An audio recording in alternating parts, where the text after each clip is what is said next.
Hello, and as Donald Trump becomes the next president of the United States, we're in a ludicrous and slightly emblematic state. The emblem of Farage, Braverman, and Johnson standing to salute the new president's inauguration. A tableau of British conservatism's more flamboyant personalities engaged in a curious exercise of political flag waving. Braverman herself in Washington, D.C., landing yesterday, MAGA hat firmly planted, declaring Trump a beacon of hope, optimism, and common sense. Her speech, riddled with the usual Trumpist tropes of strong borders, less immigration, and of course an end to wokeness. Yet it wasn't possible to ignore the incongruity. A British MP extolling the virtues of a foreign leader's policies while her own constituency faced challenges that her rhetoric seemed blissfully detached from. What is she really doing there? She's certainly not representing her own constituents or the broader UK population. This is about branding, and branding Suella.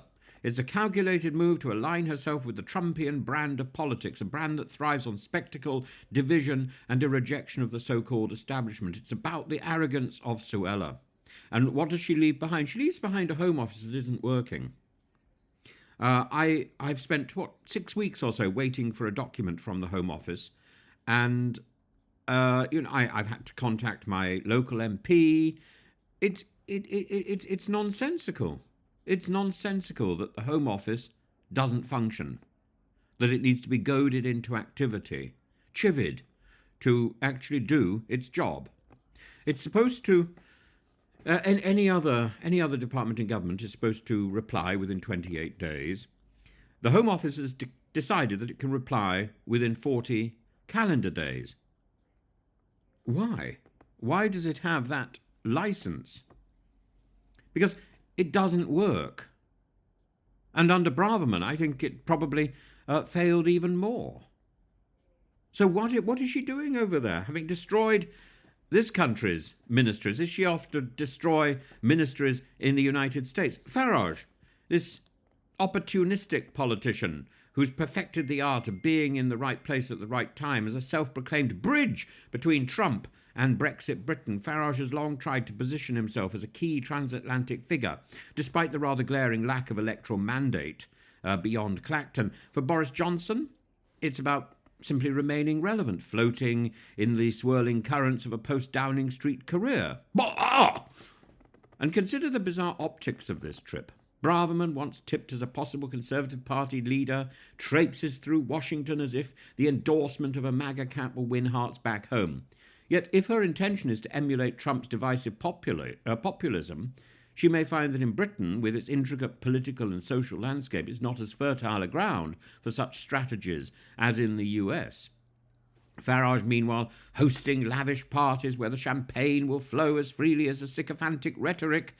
At one such gathering, he was heralded as the next Prime Minister of Great Britain, a title that surely must have sent shivers down the spines of anyone possessing even a rudimentary understanding of the British government. And what of Trump himself? A former president who thrives on spectacle and division. His inauguration, far from a solemn democratic rite, has resembled a reunion of global right-wing ideologues. The invitations extended to figures like Giorgia Meloni, Suella Braverman, less about diplomacy and more about optics, a pantomime of international support for the MAGA movement.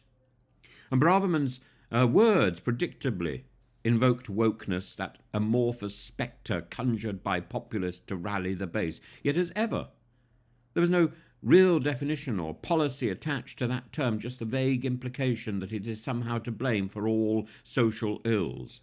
And meanwhile, the real issues, economic instability, social inequality, climate crises, the Home Office not working, they go unaddressed.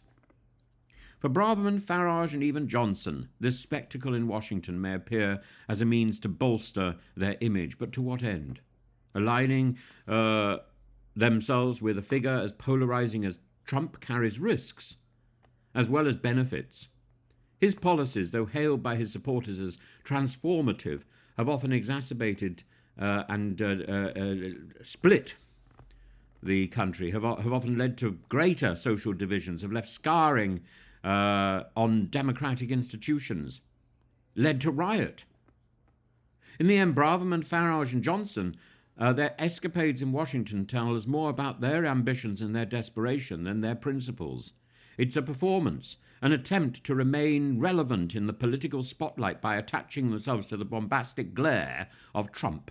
For Britain, it's a reminder of our inadequacy, that they can't do this at home, they have to do it in the US. That Britain demands greater theatrics and elsewhere. It requires vision, integrity, and a commitment to Hollywood, to the glamour and glitz of the United States, rather than addressing the issues that really matter to the people in the UK.